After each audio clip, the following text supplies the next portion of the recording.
Hi everybody. I want to prepare you for quiz number 9. That's on graph isomorphisms.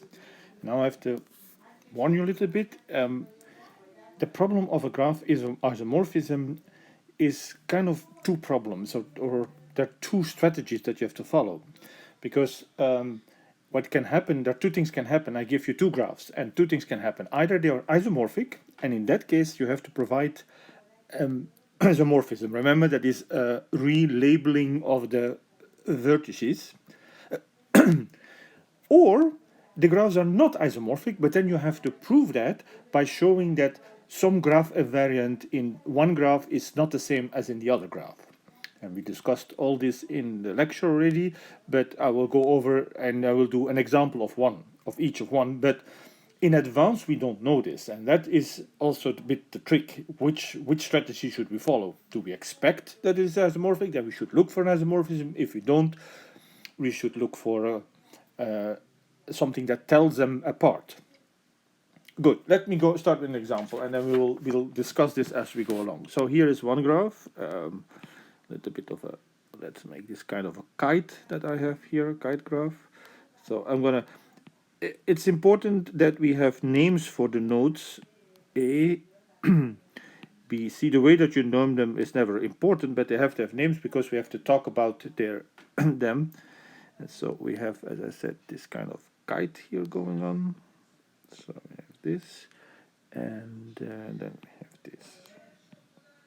Okay, so this is graph G, and here is graph H, and it looks like, so it's kind of similar, but not necessarily the same. So we have this, okay. I'm drawing this, so make sure that I don't, this goes there, this goes there, and this goes there. And so I don't want to give the same names because, as we said, it might be that they are isomorphic. That means that I have to relabel them. So I want to give them new names: X, Y, Z, T, and U. Okay. So the question is, are these isomorphic or not? And then in either case, you have to give an argument for your claim. Okay. So what do we do for that? There are a couple of things you can do. I like to first always make an adjacency list and calculate the degree. So here I put the vertices, here I put the neighborhoods of these vertices, and here I put the degree of that vertex. Okay. So we have vertex A, B, C, D, and E. Okay, I'll make a table a little bit that we see what is what.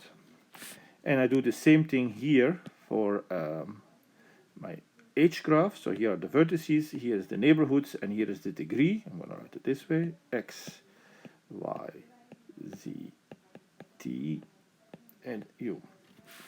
And I already mentioned which order you do this is really not important. That's the whole part of these graph isomorphisms, is that these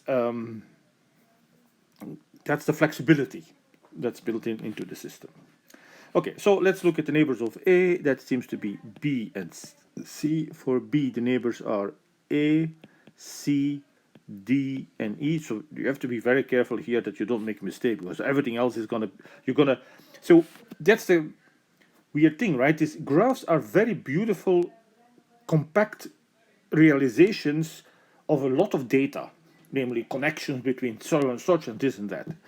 But in order to work with them, we actually have to unravel that data, and that's why we make these tables. We're not going to often reason on the actual picture, but we reason on other objects that we derive from those pictures. So, for instance, the neighborhood set. So for C, I'm going to take, that's A, B, D, and E. For D, it's B, C, and E. B, C, and E. And for E, it is B and C. Okay, so the degrees are 2, 4, 4. That's not possible. 3. What is this not possible? I made a mistake. Why did I make a mistake? I have one odd degree, and that can never be. It always has to be an even number. So let's review what I do. D has 1, 2, 3, yes. Oh, E, I forgot something with E. D is also there. So this has also degree 3. Okay, now we are cooking. For X, this is what we call sanity checks, checking that everything always satisfies what it should be. Namely, there should be an even number of odd degrees. If that's not the case, you forgot something, you missed something. And I said it's important that we get this right here, because we're going to work on these tables rather than on the graph. So X is U, Z, and Y. Y has the X, Z, T, and also U. Okay, Z has X, Y, T, and U.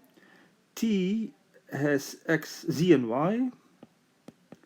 And U has neighbors X, Y, and Z. So we have degree 3, 4, 4, 2, 3. So let's talk about graph invariance. We have a lot of graph invariance. So graph invariance, and I remind you what that means, is things that are preserved, that if two graphs are isomorphic, they have to have the same invariance, the graph invariance. And for instance, there is the number of vertices, the number of vertices. That's a very simple, straightforward, as is the number of edges. The number of vertices, the number of edges. Okay, so we could try to count that, but you see already 5 vertices. So, and the number of edges, if it's not the same, it's going to be the same, because the next thing is the number of vertices of a given degree.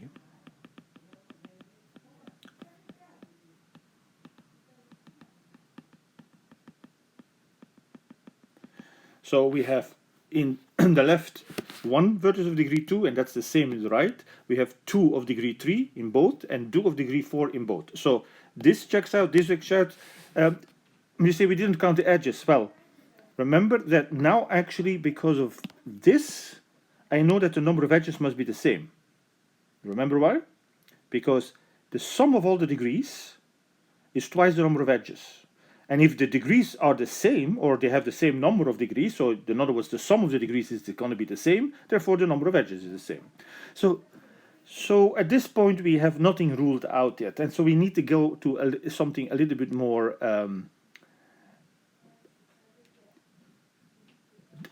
sophisticated. And the next sophisticated thing is the neighborhoods. Oops, neighborhoods are also graph invariants. More precisely, if you take an element and its neighbors, if the element is sent, is that corresponds to if a vertex in the left corresponds to a vertex in the right, then its neighbors must correspond to neighbors. The neighbors on the left must correspond to the neighbors on the right. Okay. In particular, those neighbors have to have the same degree. Now let's think about it. We have only 1 vertex of degree 2 in both. And therefore, if there is an isomorphism, it has to send that degree 2 to the degree 2. So if there is an isomorphism, so here is, I can think there is no isomorphism, or I can think there is an isomorphism. If there is an isomorphism, let's call that sigma. Sigma must map A, that's the one of degree 2, to the T, which is degree 2. These are the degree 2 elements. So I'm trying to make a pro and con list and see what happens here. Okay, so what about the neighbors of these two guys? What's the neighbors of A? The neighbors of A are B and C. And the neighbors of T, sorry, I wanted to write it here. The neighbors of T are Z and Y. Let's calculate their degrees. Sorry, I want to erase this here. Let's calculate the degrees of the neighbors, because that's the next thing that has to be preserved. Since A has to go to T, we need to have the same degrees in the neighborhood sets of A and T. So what are the degrees here? So I'll always, red is degree. Okay, I didn't do it in the table, but here I will do degrees. So what are the degrees here? B has degree 4, and C has degree 4. I'm just reading this here off the table, right? This is what I'm reading this, okay? And what in the same there, I see that this has degree 4 and Y has degree 4. So I don't find any contradiction on my left-hand side yet. Okay, if I've not found that, then I can think, okay, so if this is the case, then I can perhaps try to think of another, send one guy to another guy. Don't try I to send B. I know a little bit of B now. I know it's a neighbor of A, it has the right degree, so in particular it has to be sent to a neighbor of T, and it has to have degree 4. So I have to send B to Z or Y. Now, is there any preference here? I don't know. It's the graphs. The left-hand graph is clearly symmetric in some sense, but the right-hand graph, you don't see it, whether it's symmetric or not. So so here we have to, these are, when you, on this column, very often you have to guess. So this one, we didn't guess. This was because if there has to be a map, it has to send A to T. But now I have to guess here. I'm guessing that B will be sent to Z. And let's see whether that works out. Okay. Well, if that's the case, if I'm going to do this, let's look at the neighbors of B and Z. Because again, by graph invariance, if I have an isomorphism, they should be the same. So I'm calculating it here. The neighbors of B are A, C, D, E, A, C, D, E, and the neighbors of Z are X, Y, T, U. Of course, there are 4 each because that's the whole thing. X, T, what did I say? X, T, X, Y, T, U. Okay, that doesn't matter in which order I write it. It's a set. Okay. Again, I'm going to write the degrees, and now I'm just going to write the degrees in order, right? So this is, if you want, the degree set. I shouldn't write it like this. I should write it like this. What are the degrees? A has degree, this is getting a little bit, let me try to make it a little bit smaller. Okay. A has degree 2, C has degree 4, D has degree 3, and E has degree 3. So 2, 4, 3, 3. And what is this one? X has degree 3, T has degree 2, Y has degree 4, and U has degree 3. Are these the same sets? Well, it's a little bit more than a set, right? Because I have to count and multiply how many times a particular degree occurs. This is what we call a multiset. I don't know whether you discussed this in discrete math 1 or not. So are they as multisets the same? In other words, is every degree appears there, every number, every degree appears there exactly as many times in 1 and 2? Yes, it does. So again, I'm trying to find here something that convinces me, it's not the same, because I find things that are mismatching. But so far, I haven't been able to do that. So, okay, this might work then. What does that now mean? Well, okay, if I have guessed, so far I'm going to do a next guess. Actually, it's less of a guess than a knowledge now. So I don't know how to denote this. So this is something I knew. This is a guess. The next thing I know, because degree 4 has to go to degree 4. I have now used up 1 on each side, therefore there's no choice anymore. So C should go to T, to the other guy. What's the other guy? I use the Y to Y. So this is definitely what I need to do. Now I can again look at the neighborhoods of C and Y. The neighbors are A, B, D, and E. The neighbors of Y are X, Z, T, U. And therefore, the degrees are... no, sorry, I shouldn't write equal there. I don't know. I keep doing this. This is not equal, of course. These are different sets. A has degree. I should perhaps more like it as a list, but then an unordered list, whatever that somehow means. I don't know. A multiset, but if you know what that is. 2, B is 4, D has degree 3, and E has degree 3. Okay. This one has X. I don't know whether you can read this. There's a weird X and Z there, so let me rewrite that. So this was an X, right? Okay, so back to the degrees. X has degree 3, Z has degree 4, T has degree 2, and U has degree 3. Again, everything matches, so there's no contradiction. Okay. Unfortunately, that still doesn't take care of everything, because now I have to, what's left are the 2 degree 3 elements, and they have to map to each other. Now, is there anything that tells them apart?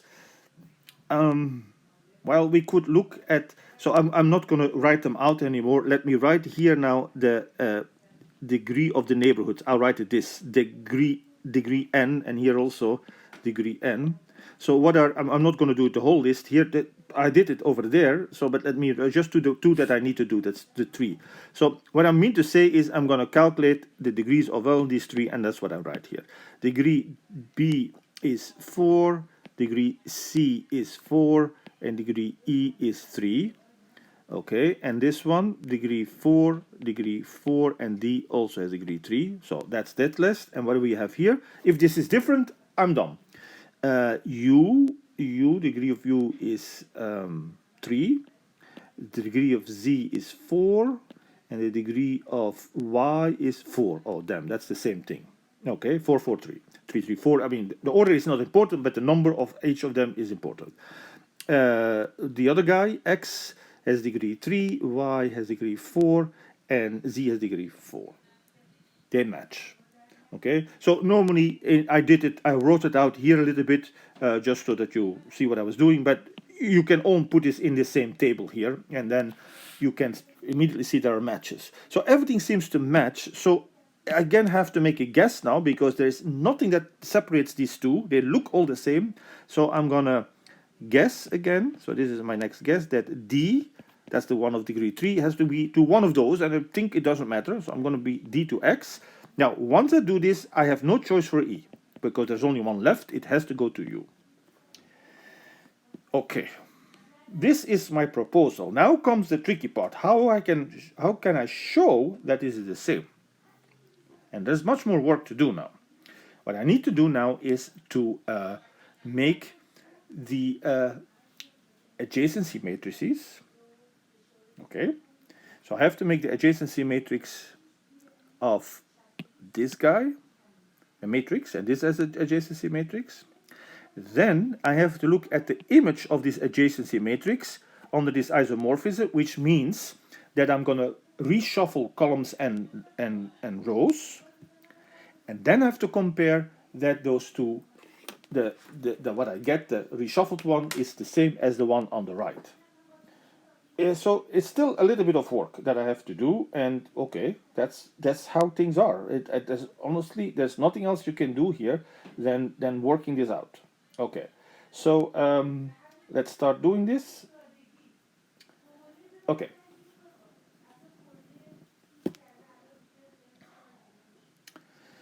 I'm going to start with the one of H, the adjacency matrix of H. Now, how am I going to do this? I need a bit of space so that you can see what I'm doing, so I'm going to erase a couple of things. These things we don't need anymore. I'll keep my table. Let me make this a bit bigger.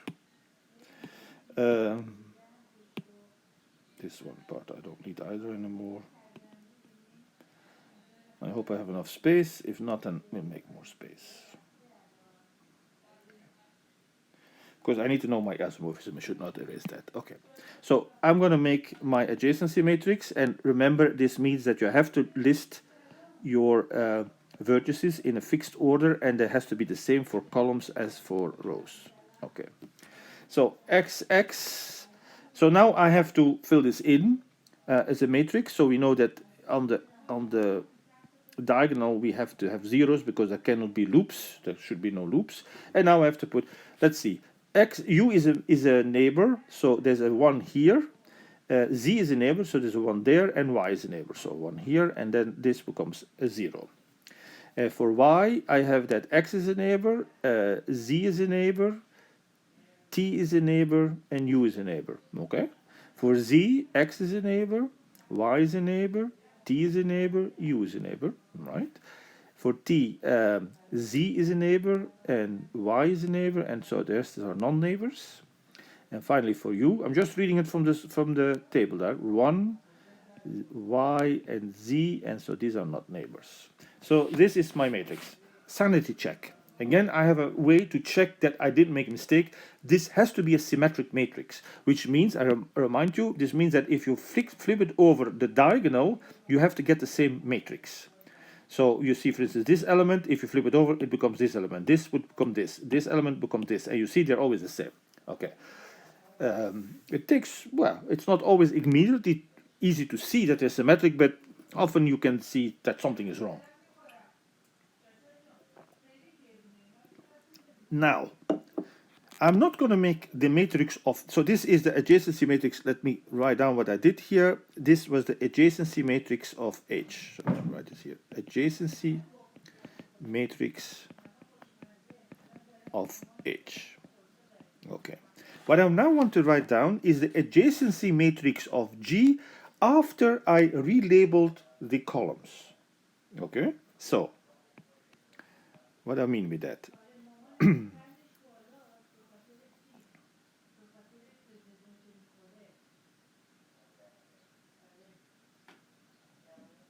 Okay, so according to this, A will replace T. So I'm going to put A on the position that T was. B should be in Z, so B, I'm going to put B here. C goes to Y, so Y was positioned here, so I'm going to put it there. D goes to X, so D would go there. And E goes to U, that was the last one. So what I did is I didn't list them in the order that I originally had. I listed in the order that I get from looking from my isomorphism. Now you could, I worked from the right hand side and I recalculated the left hand, or calculate the left hand side in a different way, but you can also do it the other way around. I think I might have done that in the lecture, I forget though. It doesn't matter, because after all, an isomorphism, it's not just that A goes to T, it's that A and T correspond to each other. So if you want, it's a two-way thing, right? We have like one correspondence between the vertices on the right and the vertices on the left, or vice versa. So, okay, so this is what I'm saying. Let me repeat. How do I get this order? Well, I take X. Where is X? X comes from D, or X and D correspond. Let's think of it that way. So I replace X by D. Y corresponds to C, therefore I put a C here. You following? Okay. Now, of course, I have to follow the same order here. D, C, B, A, E. And what now has to happen is I'm going to fill in, now based on this, right? This is the adjacency matrix of G. So I'm using the data from G and hope now that what I get is exactly the same as what I get on the right. Let's see. D, well, we know for sure that these are going to be zeros. It makes it a little bit easier to do this already because then I have a little bit more visual where I am. Okay, so D is D. Okay, D is connected to C. D. So D is connected to B. So a 1 here, to C, a 1 here, and E. So I'm using now the new labeled columns. Okay, and so this is a 0. Oh, that's good. My first row is already the same as on the right. Keep fingers crossed. Okay, C. C is mapped, G has neighbors. Sorry, again, I'm reading this off here. The neighbors of C are A, B. No, that's not A. O. Be careful. Sorry, I see there's a mistake you make. You think, oh, A starts first. No, where was my A? A was here. This was A, sorry. Then B, this was B. What am I looking at? Let's see. So B, then D, that was D, and then E. Okay. Ah, same. Okay, now for B. So now I'm looking at this data. Okay, A again has a 1. C has a 1. D has a 1, and E has a 1. Yep, still the same. What about A? The more you get here, the more they look the same, the more confident you can be. Although you cannot be sure until the very end, okay? Because let's say it might act up at the end. Okay, so A has neighbors B, so B is a neighbor, and C is a neighbor. So and everything else is a 0. Oh yes, now I'm kind of confident. Why? Well, this has to be a symmetric matrix, so I actually already know what the last row is. Remember, since it's symmetric, this row should be this column. But let's just check it. Now that it gives B is in there, C is in there, D is in there, and so this guy is not in there. And so what we now have is that this matrix and this matrix are the same, and therefore this is an isomorphism. Okay, so let's now look at another example. And you see, it's quite a little bit of... Now, I'm not saying that you have to do everything that I did. If you see it, if you think much quicker that, oh, this is an isomorphism, then you can just focus on that. Or if you find somehow it is not, then you can say, okay, I don't need to do all this stuff. I know it's not isomorphic. So, okay, let's look at another graph and see what happens here. So here is a little bit of a star, let's say. Let's make it Christmassy. So we have this guy, so this connects to that, this connects to that, this connects to that. Again, I'm going to call it A, B, C, D, E, and F. Now I have 6 vertices, so this is my G. Make it a bit bigger here. Remember, crossings are not nodes, right? Crossings are just the inability or to draw in more dimensions that we have to cross, but they actually don't really cut. They're just we don't consider that cutting. And then H looks like, where's my H? H looks like this.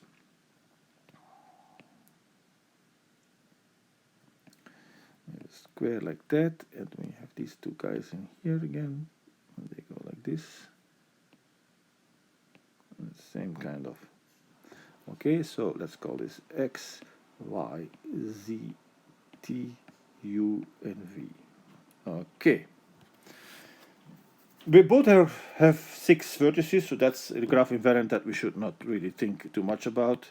That's too silly to be a real quiz problem, right? If they would have different number of vertices, because then we know they are not isomorphic. Okay, so let's make again our adjacency list.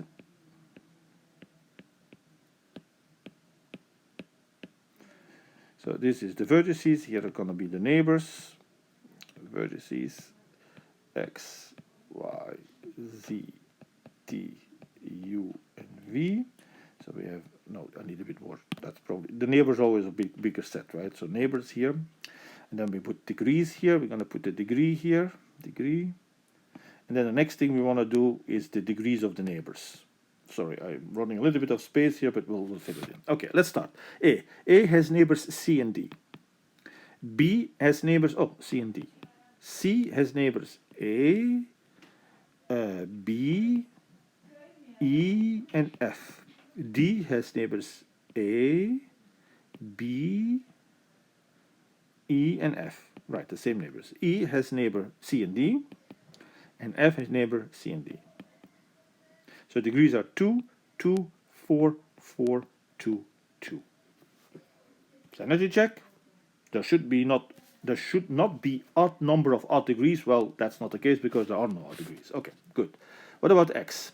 X has neighbor Y, U, Z, and T. Again, in which order they write this is really not important. Y has neighbors X, V, Z, and T.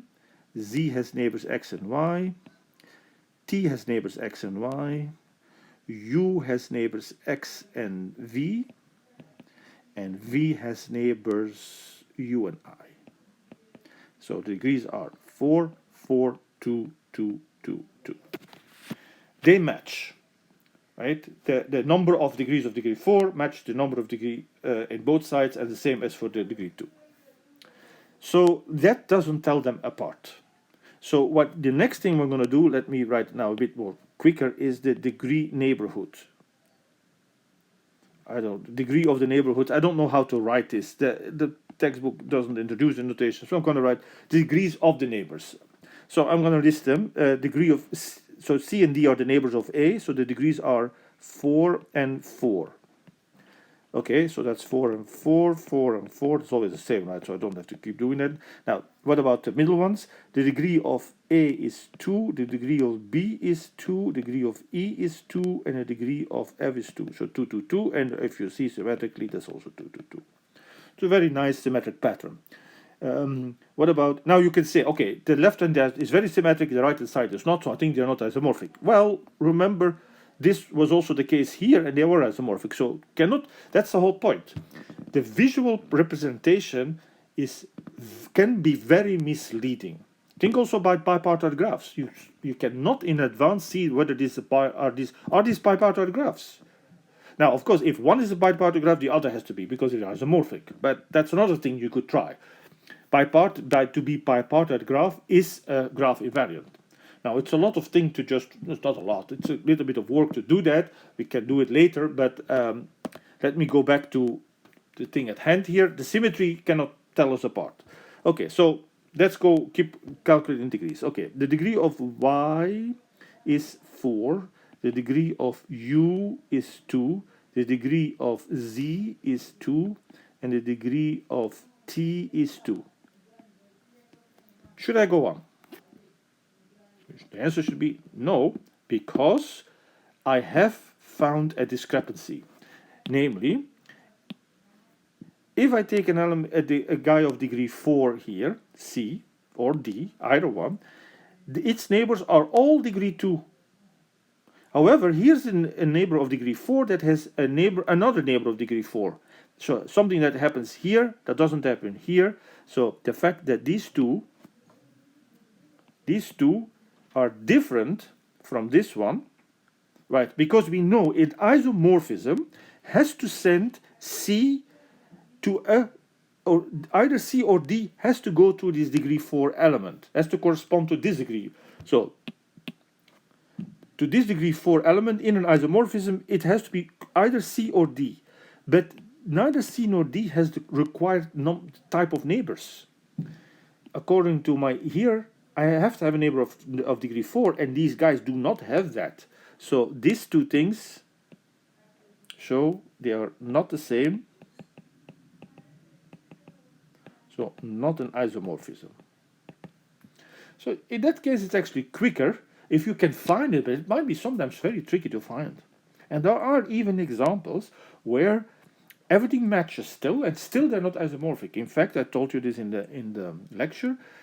The graph we don't have at the moment a full set of invariants that tell them apart. Now, these are small graphs, and for small graphs, you very quickly can find that there are discrepancies, but it's a very difficult graph. Theory is a very difficult field. It's not, there are many problems still unsolved in it. So if you really like mathematics, this is a very beautiful field to think about.